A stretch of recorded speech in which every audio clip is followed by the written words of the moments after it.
My friends and I used to do a lot of geocaching after our senior year in high school.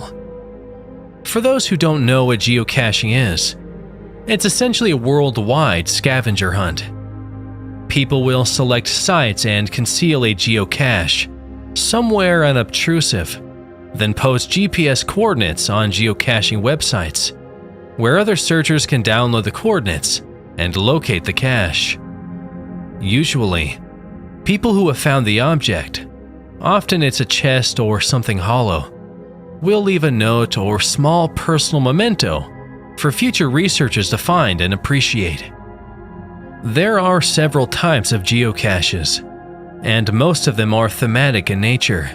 An example, scenic destinations, romantic sites, hard-to-reach areas, etc.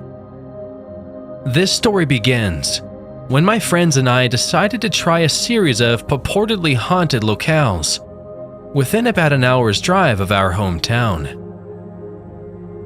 It began innocently enough. Most of the sites had spooky backstories that were, of course, entirely fabricated. So we had a great time scaring the piss out of each other and generally creeping ourselves out. We'd begun searching after the sun had set to enhance the creep factor, but by around midnight, most of our large group had dwindled off and gone their separate ways. When we reached our last chord, there was just myself, Rebecca, Kevin, and Evan left, and we were determined to knock it off our list. Rebecca was our guide for the night, in charge of putting in the coordinates and reading us the backstory behind each site. So while I drove, she began reading about the last one out loud to the rest of us. Now I'm paraphrasing here, but it was something along the lines of Henkel Asylum. Constructed in the early 1900s, the James Henkel Asylum was built to house a burgeoning population of the criminally insane. Men who had committed vile crimes, rape, murder, torture, without signs of remorse, were deemed mentally unstable and sent to this facility for further study and rehabilitation. Once committed, very few criminals were ever released back into society, and those that were usually had been given frontal lobotomies, a popular experimental procedure at the time, or electroshock therapy, both of which rendered the patient nearly brain dead, capable of only performing the most rudimentary tasks. Stories. Contemporary visitors to the asylum report hearing banging noises, cell doors opening and closing, and hearing cackling laughter that is abruptly cut short. It was pretty standard fare compared to the rest of the sites we'd visited that night, and we naturally had a good time psyching each other out for the next 15 minutes while I drove us to the asylum. We'd all heard about it. It was in our local area after all, and we knew it had been condemned and abandoned since as long as any of us could remember. So we figured it'd be a great place to run around and be reckless teenagers without risk of getting yelled at by the cops. When we finally arrived, it looked like something straight out of one of those cheesy B-movies they show on sci-fi. Chain link fence with barbed wire around the perimeter, 2 guard towers flanking the main gate, which was of course chained and locked shut with a big "No Trespassing" sign. The asylum itself was decrepit, looking like it hadn't been touched for decades, which was surprising, since we grew up in a pretty nice area where the municipal lawmakers tried to keep everything looking spiffy for the tourists. Needless to say, we promptly ignored the sign on the front gate and hauled ourselves over, cameras and GPS in hand, and walked towards the asylum. Now, given our attitude towards the previous sites, you've probably gathered that I'm somewhat of a skeptic. I believe that there are paranormal things that can't be explained, yet. But I'm not exactly summoning demons in front of a bathroom mirror either. So when we opened the main door to the asylum, conveniently unlocked, I dismissed the cold burst of wind as just stale, pent-up air rushing out after being trapped inside for so long. My friends' bravado, however, quickly disappeared and they began shuffling their feet nervously at the entrance, hesitant to cross that invisible threshold. I took point, shivving them along with prodding taunts, and eventually everyone was inside. It wasn't as bad as I thought it'd be. Things were relatively clean, and the entire building looked like it had been gutted. The paint was peeling, tiles popping up here and there, and the metal trim near the baseboards of the wall was in desperate need of some rust be gone. But aside from that, the place was entirely empty. No crazy-ass chairs with leather straps, no gurneys laying haphazardly around. Just an old reception desk and 2 hallways leading off to the different wings. We explored for a few minutes, freaking ourselves out whenever we heard an old pipe rattle or rat squeak, but otherwise, it was relatively uneventful. Our fears safely suppressed by the presence of each other, we began to get more adventurous, opening doors and peeking inside. The rooms were all empty, of course. Whatever company had been contracted to clear the place out did a pretty decent job of removing any creepy decor. Bravado returning by the minute. Evan and Kevin dropped back, without Rebecca or me noticing. They began running around, making noises to try and scare us. I'm not gonna lie, it worked until I realized they were gone and probably the cause of all the racket. Then returned laughing and breathless to a decidedly paler Rebecca. She seemed to be a lot more put off by the whole place than the rest of us, or at least she didn't hide it as well. She quietly suggested that we leave. Not to be outdone by the other guys of the group, I told her she was more than welcome to wait in the car if she wanted, but I was gonna stick around for a few more minutes. Exacerbated but defeated, she finally caved and followed us where the GPS was leading, the 2nd floor. This is where I started to feel genuinely scared.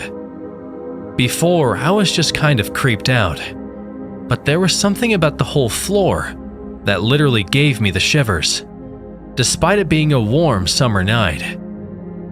We started opening doors like before, but we were all a lot more sober about it. I guess I wasn't the only one who was feeling weird. Finally, about midway through the hall, we opened the door to a room, and there, lying in the middle of the floor, was an honest-to-God straitjacket. I'm not bullshitting you. Every other room was devoid of objects, but there it was, a fucking straitjacket, in the middle of the floor of some random-ass room in a condemned mental asylum. We all kind of looked at each other with raised eyebrows, as if to say, guys, you seeing what I'm seeing? And of course, trying to be a macho man to show off for Rebecca, I piped up with the most ridiculous idea I could think of at the time. Dude, I'm gonna put it on. Years of horror flicks and creepypasta should have trained me to not put on that creepy straitjacket, in the creepy hall, in the creepy asylum. But teenage dumb fuckery won over, and once the words were out, I couldn't just wuss out. Nobody said anything. They just kind of looked at me expectantly, waiting to see if I'd follow through with my boast. Determined not to be called a pussy for the remainder of the night, I walked forward into the room and bent down to pick up the moth-ridden restraining device. As I got closer though, I noticed it wasn't moth-ridden at all, but was actually in pretty decent condition. That is, compared to the rest of the place, which as I've mentioned, was in shambles. I mean, it had a few stains here and there, but it didn't really smell and it seemed intact enough to put on. As soon as I picked it up, though, I got this overwhelming sense of dread. You know, that drop in the pit of your stomach, right as you go over the lip of a roller coaster. That feeling in the bottom of your gut that says, I'm gonna die. I just know it. Yeah, well, I got that. Really strong, and totally ignored it. My desire not to die was outweighed, as it often is in teenagers, by my need to look cool for my friends. So I slipped my hands in the sleeves, one at a time, until it hung loosely from my shoulders. Now, if you've ever seen a straitjacket, you know that you can't tie it up for yourself. The whole point is to essentially cross your arms across your chest and tie the sleeves behind your back to prevent whoever's inside from moving their arms, presumably to stop them from hurting themselves or others. So as I stood there in the middle of the room, I called out to Rebecca, "Hey Becca, help me tie this thing off." She looked, if you'll excuse the pun, pale as a ghost. But she managed to squeak out, I don't think this is a good idea." But again, after some prodding and encouraging, I convinced her to begin tying the sleeves behind my back. Evan and Kevin just stood in the doorway, expressions a mixture of admiration and incredulity. At that point in time, I felt like a badass. For about 3 seconds. As soon as Rebecca finished up the last lace, the door to the cell slammed shut, right in Kevin and Evan's faces. I never felt a breeze, and when I asked them later, both of them fervently denied closing it themselves. Skeptic that I am, I still chalk it up to us leaving the front door open and changing air pressures and all that. But it scared the piss out of us nonetheless. Then I felt a pressure on my chest, like someone was sitting on it, or as if someone was pulling the sleeves tighter behind me. And it began to get harder to breathe. I couldn't even summon enough air to whisper, much less call out for help. My vision narrowed to tiny specks, and I swear I heard someone laughing shrilly as I neared unconsciousness. The pressure increased with a sudden tug, and my world went black. When I woke up, my vision was foggy, or at least I thought it was, until I realized it wasn't just foggy. It was dark, like staring through a lens that's been collecting spot. I blinked a few times, and the darkness wavered but didn't dissipate. Now, I've passed out and blacked out before, but whenever I woke up, it was nothing like this. Either my vision gradually cleared up, or it was blurry, but never in my life have I been able to recreate the shadowy haze I saw in the asylum that night. Then, from the murky depths, 2 small pinpoints of light appeared, a few inches in front of my face, glaring a lurid red, and a dim echo of the laughter I heard before surrounded me. As soon as they appeared, however, they were replaced by 2 brilliant shafts of incandescence, Evan and Kevin, shining flashlights down on my face. The last thing I remember hearing before I lost consciousness was Rebecca's scream and the door banging open, which probably explains why those 2 were standing over me with flashlights in hand. I gradually became aware of a dull murmur that I recognized as Rebecca asking me, "Please wake up, please wake up, please wake up," as she shook me. She just kept saying it over and over again, kept sobbing and shaking me. When my vision cleared enough, I glanced over and saw that her eyes were completely red, like she'd been crying for a while. Trying to muster some shred of manliness, I found myself speaking in a surprisingly calm voice, given how I was actually feeling. I remember distinctly what I said word for word. Get those fucking flashlights out of my face, you douchebags. Expecting a laugh or at least some reciprocal insults, I was kinda shocked when they just looked at each other quizzically, seemingly surprised. You're okay? Evan asked incredulously. Yeah, why the hell wouldn't I be?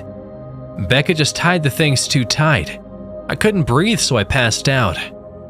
How long was I out for anyway, I inquired.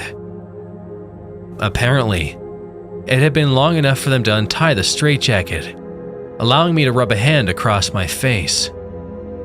Another shared look of disbelief. Dude, Kevin began slowly. You've been out for like 15 minutes. We were about to call 911. We kept shaking you. Evan even tried pinching you so hard he drew blood, but you wouldn't wake up. I felt a cold chill run down my spine, and the straitjacket, hanging limply from my shoulders, suddenly began to feel a bit tighter. Hastening to pull it off, I tried not to look panicked as I threw it to the corner of the room. Rebecca just sat there, still shaking and crying a little bit. And in spite of the ordeal I'd just gone through, I had enough sense to go over and try to comfort her. We left that room without a word, geocache be damned, and walked back to the car in complete silence, broken only by the occasional sniffle from Rebecca. The sun started coming up, and as I dropped everyone off at their respective homes, we said quiet goodbyes. Rebecca was the last stop, before I finally made the trip home myself. Being the gentleman that I am, I walked her to her door, but she paused at the entry and looked me in the eye. In the light of the gray dawn, I could see her eyes were still reddened from all of the crying. She was very quiet and she said, I have to ask you something. Yeah, sure, what is it? I said, half expecting another, you sure you're all right? Like I've been getting the whole ride home. She surprised me by asking, do you know how long it took Evan and Kevin to get the door open? Her eyes held a look that I could never forget. It was raw fear. Something happened in that fraction of time between me blacking out and them getting in there that had absolutely terrified her. And seeing that look, I realized I was blacked out for 15 minutes. How long was she alone in that room? No, I replied slowly. How long? 5 minutes. They said it took 5 minutes for them to open that stupid door. I was in there and I saw you and I saw. She broke off, another sob stopping her mid-sentence. At that point, I didn't want to know. I still don't want to know. I gripped her by the shoulders and said firmly, Rebecca, it doesn't matter. No matter what you saw, I'm here. You're here. We're both safe. It doesn't matter. Nothing bad will happen. I promise. She just nodded numbly, opened her door, and walked inside her house. The next time I saw her, she was back to her usual self. But whenever I bring up that night to her, she freezes up and turns to stone, refusing to discuss it. I stand by what I said before. I don't know what happened in that room, and I don't ever want to know. But I still have nightmares about those two glowing red lights in the darkness. And sometimes, as I lapse into sleep, I hear faint echoes of shrill laughter, following me down into the depths of unconsciousness.